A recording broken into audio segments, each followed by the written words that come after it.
fit. I'll print you another one. Ah, yay. What's up, Cave Dwellers? I'm Gabe. The helmet doesn't fit. I'm Brandon. And that's it. And it is I, not the Darren, not the Darren, not the Darren.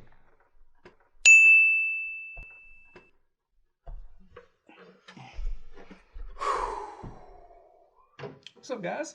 What's up? Yeah.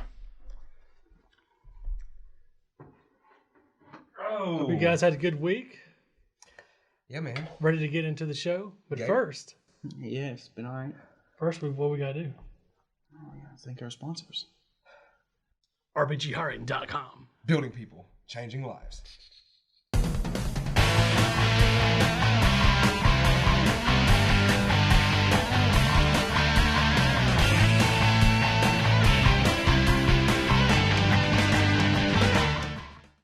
Check them out at rpghiring.com.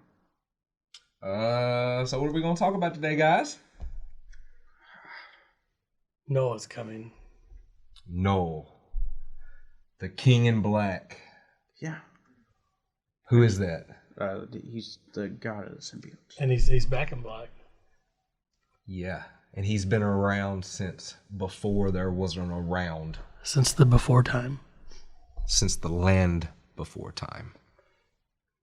It's just not about dinosaurs. No, it's not. But he does have dragons. Lots and lots of dragons. Lots and lots of dragons. They were filled with pain and agony. Yeah, filled with pain and agony. So let's jump right into it, guys. In case you ain't figured it out, we're going to talk about the King in Black.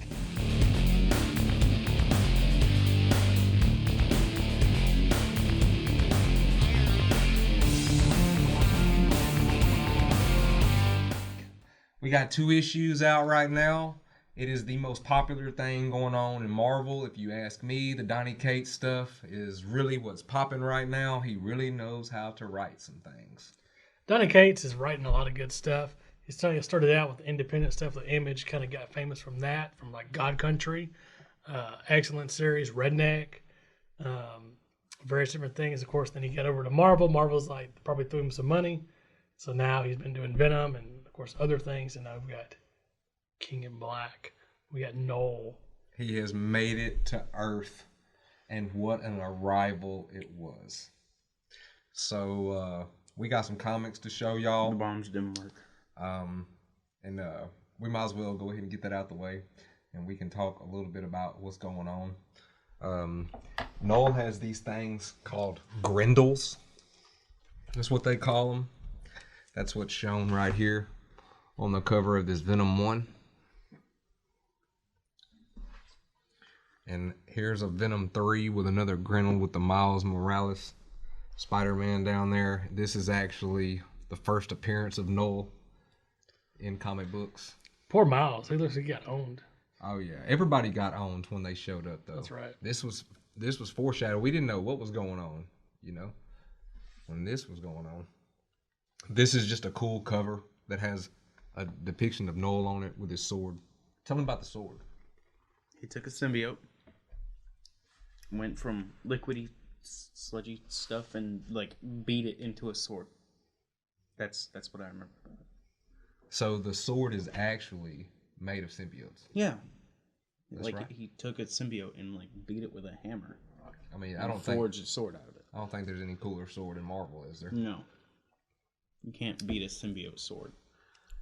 Here is Venom number 9. This is actually the first appearance of Dylan Brock. That's an important first Extremely. appearance. Eddie's son, very important. Very important. He looks like he is the future going forward. Yes. Yep. And here is a depiction on a Venom comic that has Venom and Dylan on the comic. Which is pretty cool. Yeah, it is pretty cool. That's a cool cover.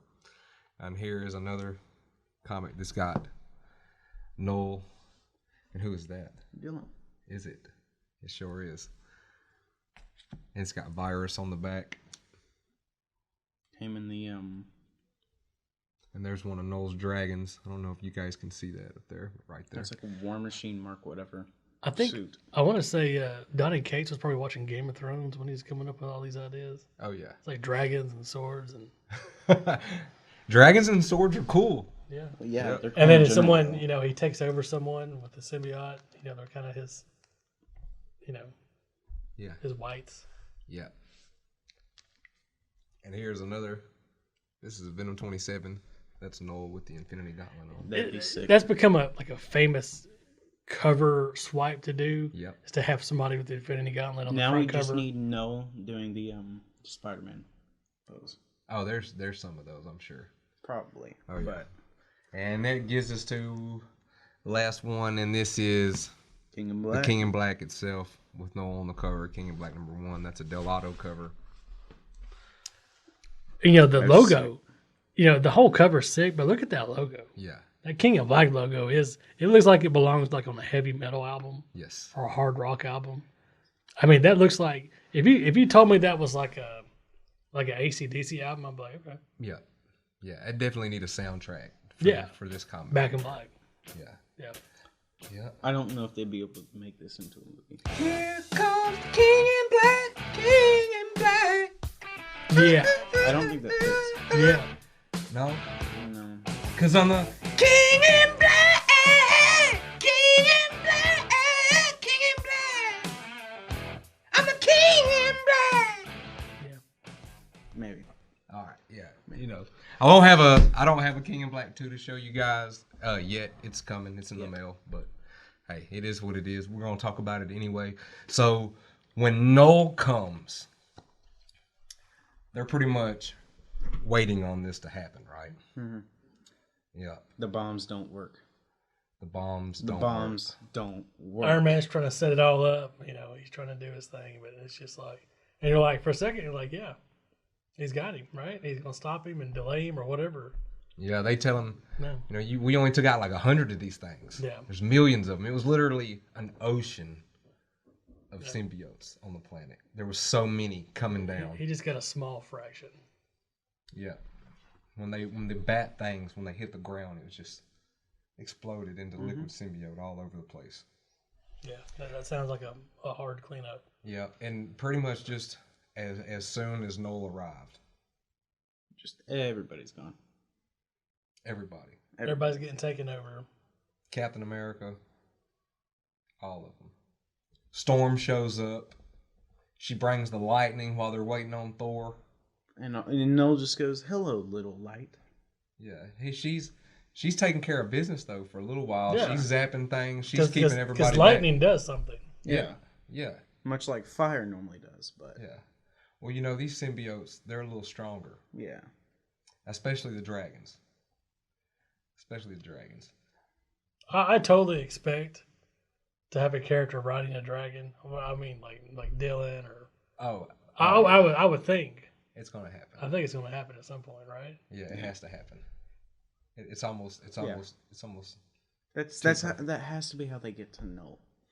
riding a dragon to Null. Riding the dragon, then no. Yeah, Dylan riding the dragon to Null. And then, with a whole bunch more dragons. but behind they make up, and then like one of them stabs the other, and then like the dragon melts down Noel's throne and flies off, and that's like the end of Game of Thrones.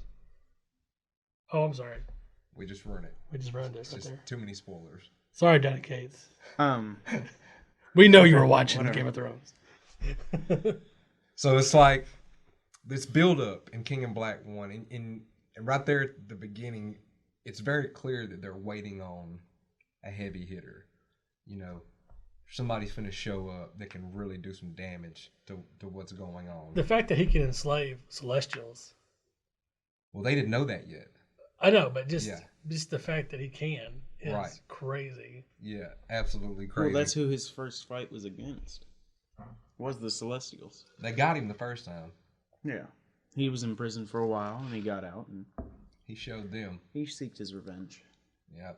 But let's back up just a little bit. We'll get to them people. Who was the heavy hitter that finally showed up? Oh, I just forgot his The heavy hitter. Yeah, in King in Black 1 that showed up that was supposed to be name. the save all. Not Solitude. Sentry. Yeah. Yeah. Yeah, Sentry, the Marvel Superman. He just got snapped in half. No, he didn't get snapped in half. He get ripped to shreds with Null's bare hands. Yeah, that's pretty intense. That is pretty intense. And then Null said, "Oh, all the void that's inside of Sentry, you bow to me. You're mine." Yeah, Null is like the Lord of the Void. He's another level of powerful. Right. These guys have never seen anything like this. Yep. So after Century gets ripped in half, Null is like, "Bring me Brock." And everybody's like, no, can't bring him Venom. Can't bring him Brock. Can't bring him Brock. Yeah, Brock, no. And we think it's Eddie Brock. Yeah. We think. Yeah, well, we think it's Eddie Brock. I think it's Eddie Brock. Yeah. Yeah. So Eddie, he has this plan. He's like, okay, so I'll go turn myself in, and I'm going to just basically say, hey, look, take me, leave everybody else alone. It's not a good plan at all. But at this point, all the heroes that we know that are there that were fighting are gone. You know. Swallowed by the Sea of Venom, or the Sea of Sin. So he's got this one shot, and he's gonna give it a chance, and he's gonna go. So he does, and he at this time he's actually at Carnage's throne. It's where he went. He went to try to go to see if he couldn't take control of some symbiotes, and he found it a little harder than what he thought it was going to be. Null's power is a little stronger, so he uses that to let them know where he's at. You know, him and Venom have this little like. They come together, you know, and it's depicted good in the comic book. It's really nice art. Check it out.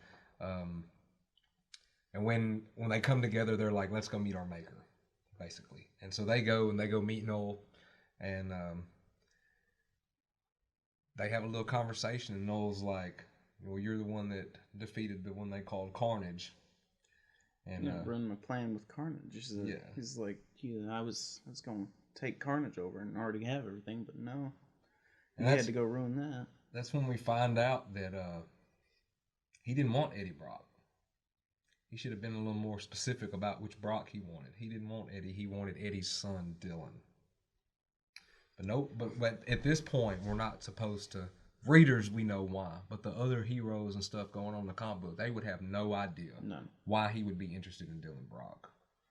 And that's where King in Black 1 pretty much ends, with him ripping the symbiote off of Eddie Brock and dropping him to his death. Dun dun dun. Dun dun dun. And then issue 2 picks up. Basically, Eddie's laying on a car, dying. Spider-Man finds him. He's like, I wish I probably could have caught you, but I was busy with all this other stuff. And I'm like, whatever, dude.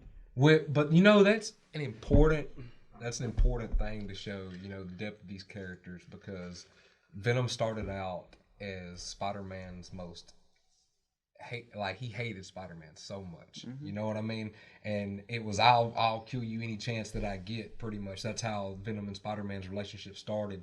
And it shows the development of these stories and the direction that all these writers have took it, is now Spider-Man was literally upset, like hurt bad, because he wasn't able to save Eddie Brock. Right. And, you know, and so he's there, he's trying to get Eddie, and then the Human Torch shows up. Hey, what's up? And all these Grindles are coming. Is that correct, Grindles? And you would think that's, you know, that would be he'd be the answer. He'd be like, oh, that's the save hope for sure right there, because he can just flame on and do his thing and torch these things. But no, they're a little stronger. And he knew it. They all knew it. So he decided he was going to do his, his solar... It's like Nova Blast. That's what it is. But it weakens him. And so if he pretty does much makes him unconscious. It pretty much makes it where he's gonna, after he does it, they're gonna come get him. Right. And he's done for. Right. And so he sacrifices himself to save Spider-Man and Eddie Brock. Yeah, to get Eddie out of there. Yeah. So when Spider-Man gets out of there with Eddie, he takes her to this secret base, and then we find out that there's a whole another slew of Marvel superheroes that did not get took over by the symbiotes, that they are actually hiding. You know, and the X-Men are in their own little world thing that's protected by Charles Xavier and Magneto. They have their own little but they're trying to help. You know, Storm has already been a part of this fight. Blade is there. Black Panther's there. Blade wants to get Dracula. Blade wants the X-Men to let them in, but they're like, well, one could be like stowed away on one of you and nobody knows it. Right. So we can't do that. Yeah, and we'll help you, but no, we can't. You know, that's a smart decision on you know Charles Xavier. He's that small little snippet in there in that comic. If you see it, Blade is there for Dracula. Is he getting Dracula to help? Yep. It looks like it. Yep. They're just like. What's he gonna do? Just like Marvel's version of Aquaman, when he when he shows up, he goes. I thought it was just Marvel's version of Submariner or something. Submariner was before Aquaman in the comics. Yeah. So Aquaman is actually a ripoff of Namor. Namor was like current day Aquaman. Aquaman's sort of a bad boy, like in the movies. Yeah. But back in the day, Namor was a bad boy, and Aquaman was a little pansy boy with blonde hair. Okay, so let's get it straight. And so they switched all of a sudden. When the movie came out, they switched. Basically, Aquaman's the bad boy. But Namor in the comics is still kind of the dark and brooding. He's edgy, He's sort of edgy, and hopefully they'll, if they do a movie with Namor or bring him in, hopefully they will keep that and not make him too much like Aquaman. Keep him like. Well, he even says that when he shows up. He says, you know, I've been fighting the darkness in the background for a while. You know what I mean? He's fighting in the Mariana Trench. Right. I mean, it's dark down there, so he's doing whatever. And he actually goes to get the beasts or whatever it is that he's been fighting to try to get them to help as well. So these guys are reaching out for everybody. Kingpin, all the villains are coming together too. There's no good or bad. There's the survivors. Right. Yeah. Everybody's forming a plan. They're all trying to come together so they can fight. You know. Also, Null encases the world in symbiote. Yeah, he puts all the light out in a blanket of symbiote. There's no light. No sun, nothing. So there's a bunch going on in this comic. I mean, it's going to be a fantastic story. And during this whole time, you know, somebody goes to get Dylan. You know, they go to get Dylan. Peter, yeah. Spider-Man goes and gets him, and he says, you know, take care of Dylan or whatever. So Spider-Man goes and gets him, and Dylan knows immediately when he sees Spider-Man that something's wrong. You know, Spider-Man, of course, he apologizes to Dylan.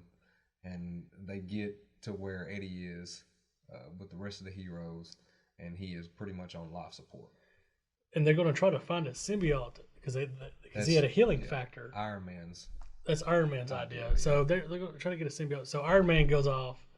He's a dragon. He's covered in symbiote when he comes back. Right. And he tries to let it loose, but it's actually controlled by Null. And so actually, instead of healing him, it's trying to kill him. And so that upsets Dylan, right? And Dylan is screaming at him. They're all arguing over Eddie's body. They're saying they're like, "Get it off," or he's like, "Stand back." You know, Dylan's like, "Get back." You know, I said move. And when he does that, he blasts the symbiote. Just disintegrates it. It's gone. Yeah, and all the other heroes doesn't exist. Are like, what? Dylan has powers. Is that we have our new secret weapon? Mm-hmm. Yep. And that's King in Black too, for the most part. And then they're like, hey, what's that sound? Can somebody shut that sound off? And then they realize it's Brock flatlining. Dun dun dun. I was going to leave that part out. Wait for issue 3. It's sad. Well, there's a preview of issue 3 and issue 2. And it's like him falling in the water and he's talking, he's monologuing. So you feel like he's going to come back because he's monologuing while he's falling down the water. Or he's just imagining he's falling in the water. We'll see. He has to come back. Does he? He doesn't have to. Doesn't have to. No. It's comics. They kill off people and bring them back. How many times has Wolverine died at this point? I mean, but who's going to take Dylan underneath his wing? You know, Spider-Man. Spider-Man?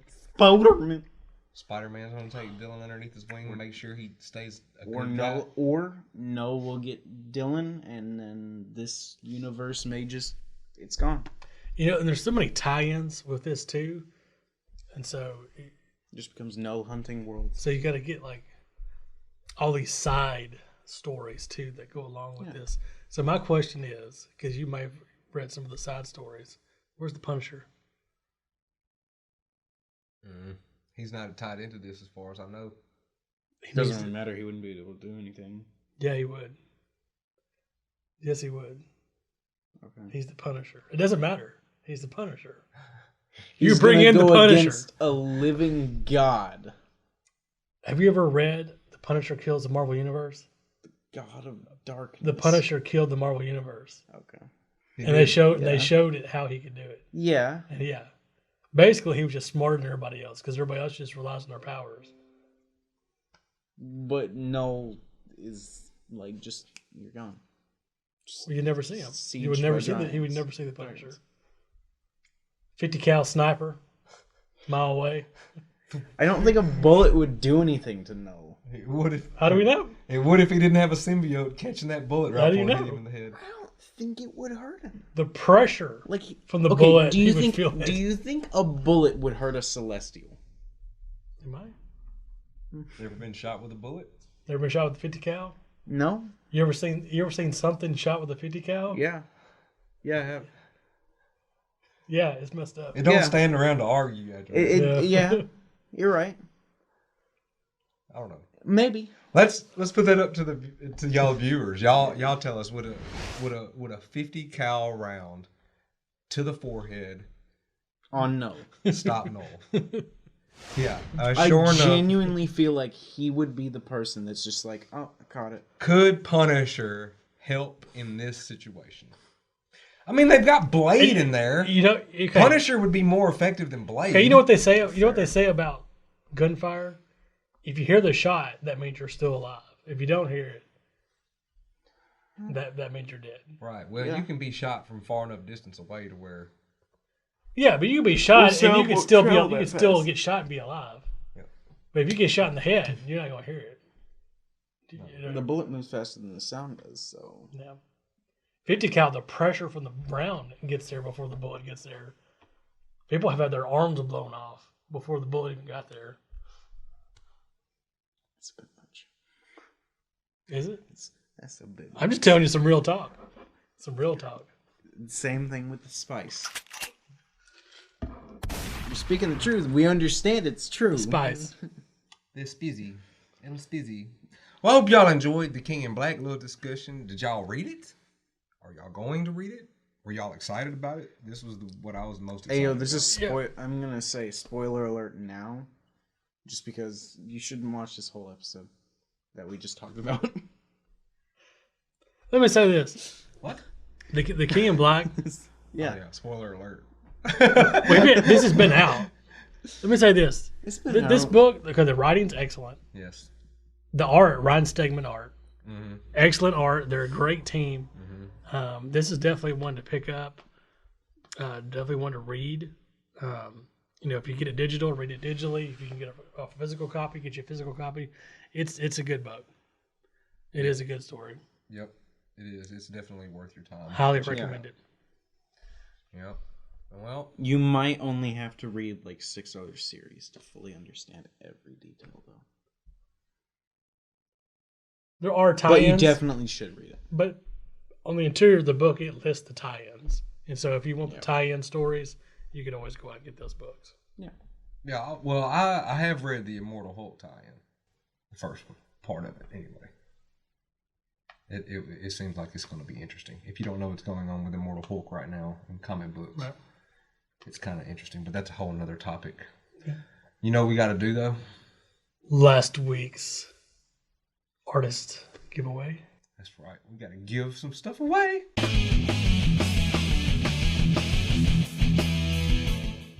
And here is the last week's artist, Cyrus Surecat, and his cards that we are giving away this week, this episode to you guys.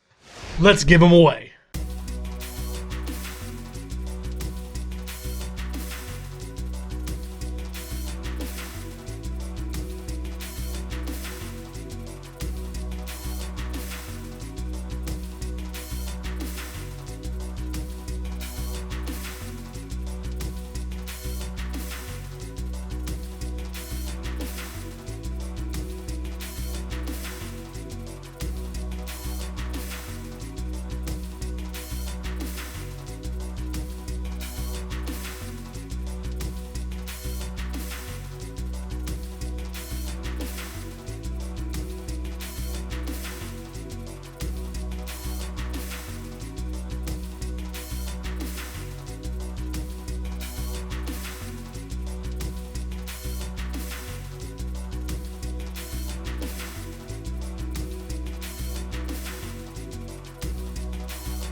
Congratulations, winners.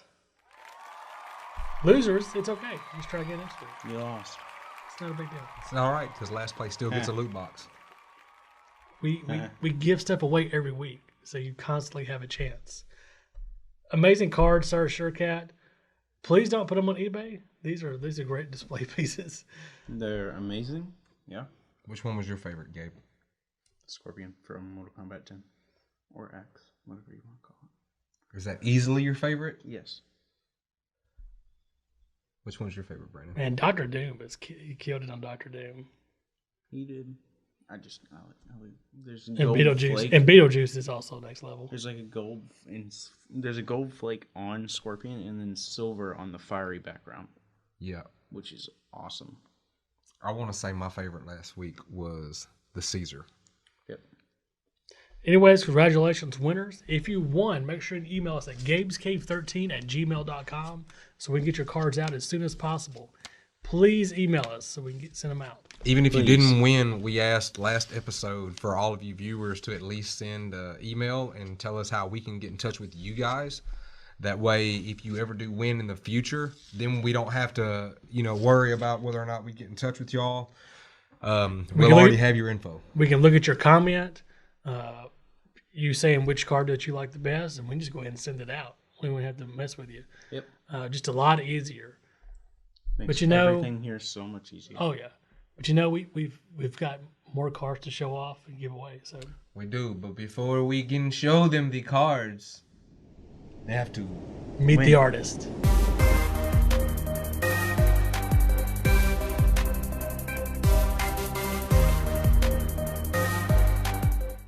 Today we're here with Will Powell on the this episode's artist segment, and we're going to interview him and talk about his cards as we show his cards.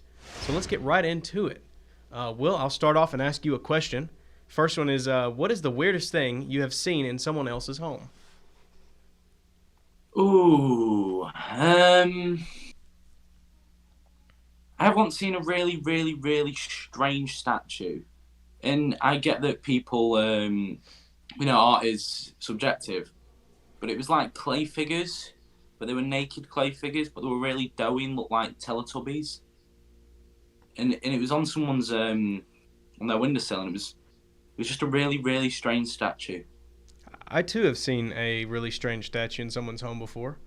It was two like Greek guys wrestling in the nude. Huh. It was on their mantle below their TV. Huh. Of all places. So you know what? That's whatever.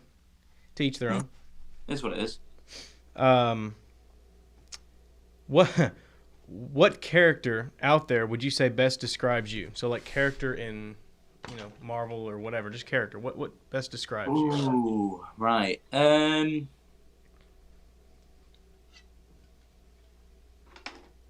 Kevin from The Office.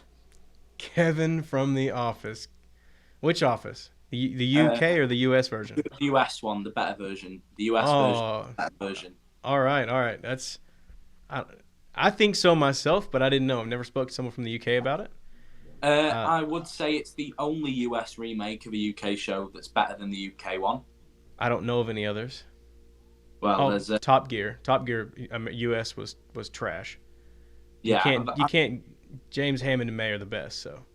Yeah, it's just the comedies adapted to a different audience. James Hammond and May. Jeremy Clark. So what? I said that wrong. It's Jeremy Clarkson. Yeah, Clarkson, Hammond, and May. That's right. I watch it all the time. I don't know why I got that wrong. But anyways, what other ones were there? Oh, I think... Right. There was The Office. Forgive me if mine draws a blank, because I'm very good at forgetting things. What else was remade in the US? Did America's Got Talent come first? Because I don't find that as enjoyable as Britain's Got Talent. I don't know. I don't watch either one of them. I tried to watch the UK Office, and it was terrible. But I didn't give it that great of a chance. But it was just, I don't know. It was weird. Yeah, it's good on its own, but the US version is just better. I don't know. Steve Carell makes everything better.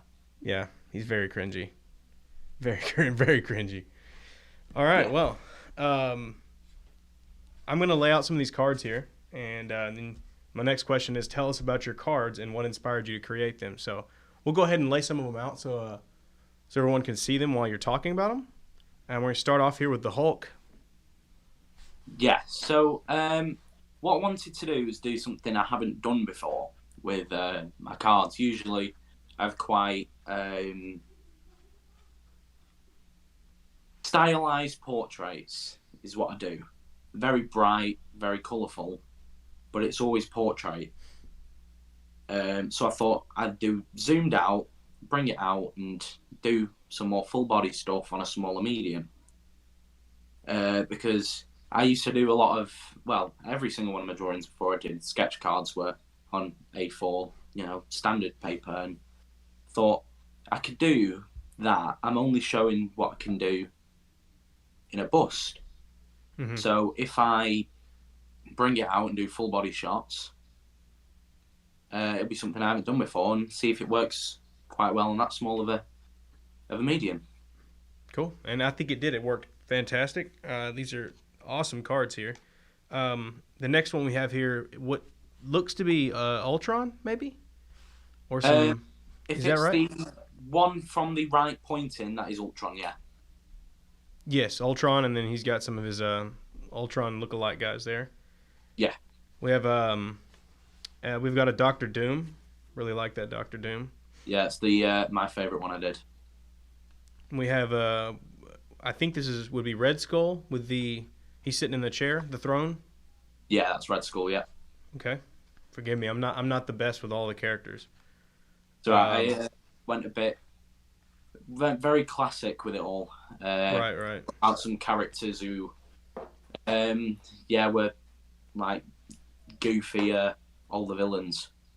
Not the most common characters out there. And this is MODOK, right? He's the head. Oh, in the chair. MODOK, right? Okay. Yeah, he's one of my favorite villains, MODOK. See if I straighten those up a bit. Yeah, I did. We have ourselves Fantastic Four. I do know that one. Yeah, that one was it was a challenge trying to fit all four of them on one card. Yeah, most artists I've talked to have a hard time fitting more than one. It's always, since it's such a small piece to work with, it's always less detail when you put more people on it. Yeah, it was a challenge, but I think in the end it worked. It's not the best card there, but it worked. Oh, it's fantastic. What you mean? It's a Fantastic Four. Oh. We have Captain America next here. Have ourselves a Thor. Yeah, the Thor one was the first one I did. I did it and I thought I could do this with the rest of them. So that sort of gave me the motivation to do the rest like that. You know something funny? I didn't actually get in contact with you guys, with all the artists. Marty did, and I found you randomly on my own personal Instagram page, and I was like, man, this guy's good. We should ask him to do Gabe's Cave. And I saw, I want to say it was your Thor card. It was like a commission for Gabe's Cave. I was like, what? That's funny. So, yeah, like I said, I don't have the full list of everybody until after he's already commissioned everyone. So I thought it was kind of funny. And that's the one I saw. So we have a Doctor Strange here. Yeah. Let's see. And the rest of these I don't know. I think we got a Black Panther. Yeah. With a cape. I haven't seen that type of Black Panther before. Yeah, it's more of the old, when he was introduced into the Fantastic Four. Gotcha. Inspired, the pure black. That was hard because I don't often do fully black characters, especially at scale, trying to get the muscles right and making it look like it's more than just a shape. Right. It's a bit of a challenge. We have an Iron Man, which is gold in this one. Oh, we can't see him here. We gotta scoot this up. Yeah, I based that off the classic golden suit from the. I believe it's one of the Avengers 2 or 3, because I think in the first one he was silver. I'm not too up on my old comics. I just like the designs.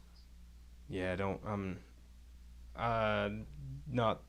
know as much about the old comics as I do everything else. Okay. And then we have the next ones here. I kind of chose these for last because I'm not entirely sure what they all are. Who is it that is breaking through the wall with a ball and chain? Absorbing Man. Yeah, he's a classic Thor villain. He basically absorbs whatever he touches and becomes that material. So Absorbing Man. Yes. Okay, all right. That's new for me. I did not know that. We won't get it wrong now, though. So, like, I don't know if you've seen any of the other episodes. When we don't know, we just kind of make up a name for him because I don't know everybody, and I know Brandon and Chris don't know everybody, but a lot more than I do. So, who is the alien-looking guy in the whatever this is? Ooh. Oh, the leader. The leader? Okay. Yeah, he's a classic Hulk villain. Okay. Yeah, he was in the 2008 movie with Edward Norton, but he got knocked over and disappeared and never came back. Okay. So, yeah. Did not know that. All right, and who is the woman in green with the fire? Amora the Enchantress. Okay. She's another Thor character. Don't know that one either. And who we got here in the red suit? Crimson Dynamo. Crimson Dynamo. Okay, so yeah, if you guys can't tell, he chose a bunch of known ones and then a bunch of not known ones, which is kind of cool because not everybody does that. Everybody's always like, Captain America or Thor or whatnot, but it's cool that you've chosen a bunch of ones that are not common, and I like that. I like that a lot, actually. Yeah, when I thought about it, I thought I could do some main Avengers and then some of their more classic old school villains because they're not characters I see drawn often. Right. So I thought I could, do these characters who aren't seen very often, and they pair off quite nicely with their respective heroes. Yeah, absolutely, and I like how you drew, the heroes here as well as some of their villains as well. So that was kind of cool that you, and maybe a winner out there will be able to once you go through your first one and cycle back through, maybe they can grab both. Yeah. Get lucky enough they can win both of them and they can have both sit side by side. That'd be cool.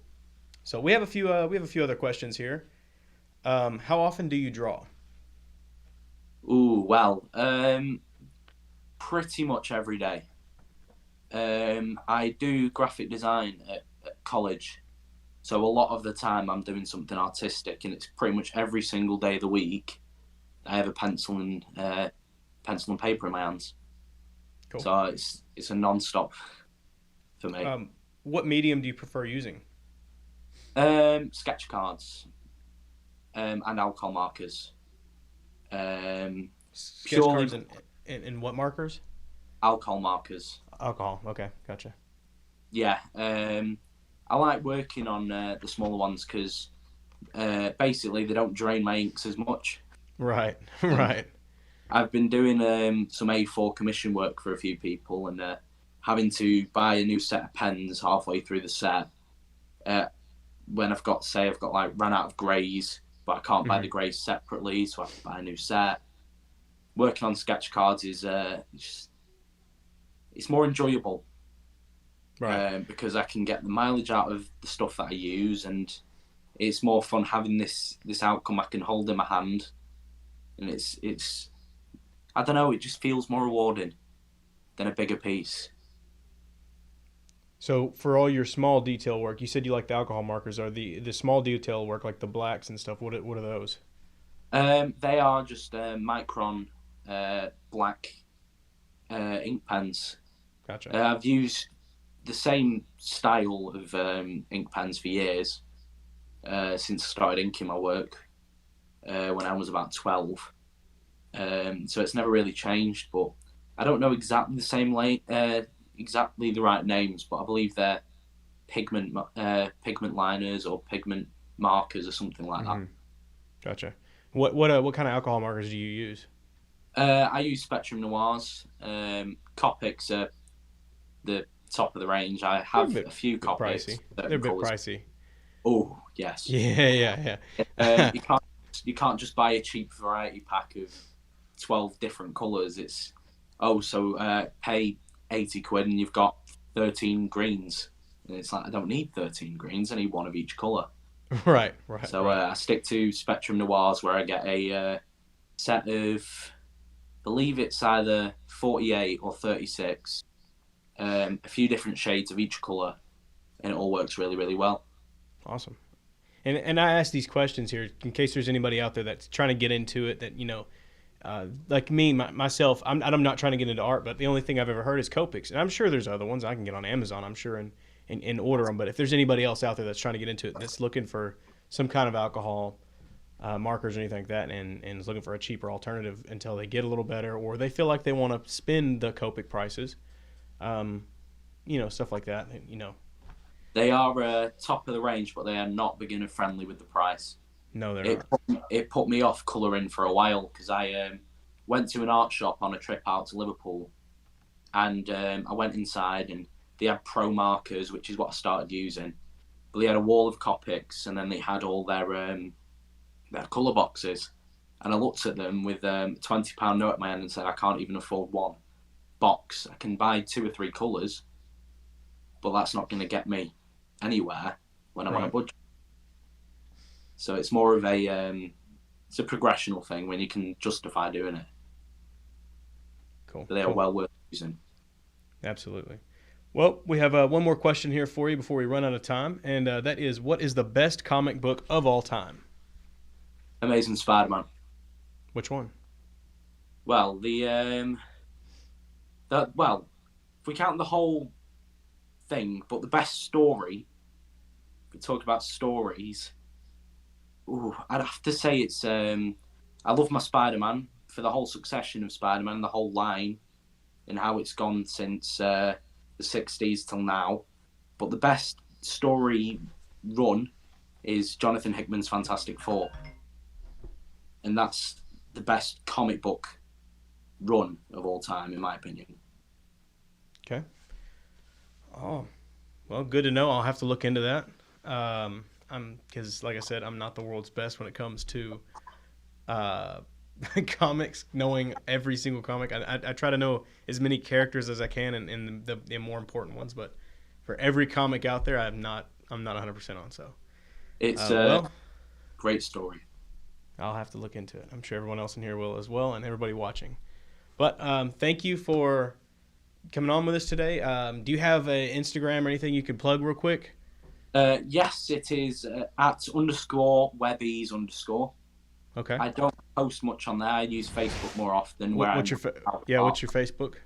It's Will Powell Art. Will Powell Art. All right. Haven't let me change my name, so. And we'll have that at the bottom here as well as in the description like usual, but I wanted him to shout it out as well. And thank you for coming on with us today. These are some fantastic cards, and I suppose we'll talk to you soon, some other time. Thank you. It's been a real pleasure. All right.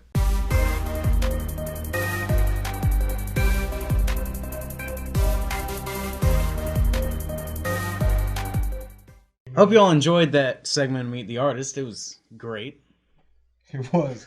It always is when Darren does interviews. Yeah. Yeah. He talks a bit long. Yeah. Yeah. It's okay. And then he ends up always getting commissions. And now this is my favorite part. Yeah. Is the part where we pick our favorite part. Yeah. Favorite part. No, it's favorite card. Favorite card? Yeah. What's your favorite card game? I like the Gold Iron Man Mark II, I believe. I believe that's Mark II. I might be wrong. Is it Mark II or Mach II? Mark. I didn't know his name was Mark. It's not. It's Mark III, verse 22. What? You need to go to church, buddy. Okay, which one's your favorite, man? You said the Iron Man. Which one's yours, Brandon? I think I'm gonna go with Thor. That Thor is pretty on point there. Yeah, man. I don't know. I think I'm gonna go Dr. Doom, actually. That's a pretty cool Doctor Doom. That's cool, Dr. Doom. Yeah, I think I'm actually gonna go Dr. Doom. Some really nice cards, some lucky winners. These are pretty awesome cards. So how can they win these cards, Gabe? Well, you got to put a comment down below of what you want to win, and then we do a random thing that you may win the cards. So make sure that you comment with which card that you like the channel, and subscribe. We do this a random thing. We don't do what we want. We do a It's a random thing. Random. We just random. we throw cards up in the air and someone catches it, they win the card. Random.org. He's random. You just comment and we random. I couldn't think of the name of the website. It's random.org. Yeah. Good segue, Gabe. Yeah. Good segue. We love it. Yeah. How's that gobstopper? Anyway, appreciate y'all coming and hanging out with us. Sorry it took us a little long to jump on this King in Black, but I really wanted to see what happened after King in Black won before I talked to you about it. And now I kind of wanted to wait, but I feel like we're just letting you guys down by not jumping in on this and at least getting y'all excited about getting into it if you haven't already, because it's not too late to jump in on this one shot. Oh yeah, it's a good book. It's a good story, good art. Can't beat all that. So definitely check it out if you haven't already. And once again, we need to thank our sponsors, don't we? RPGhiring.com. RPGhiring.com.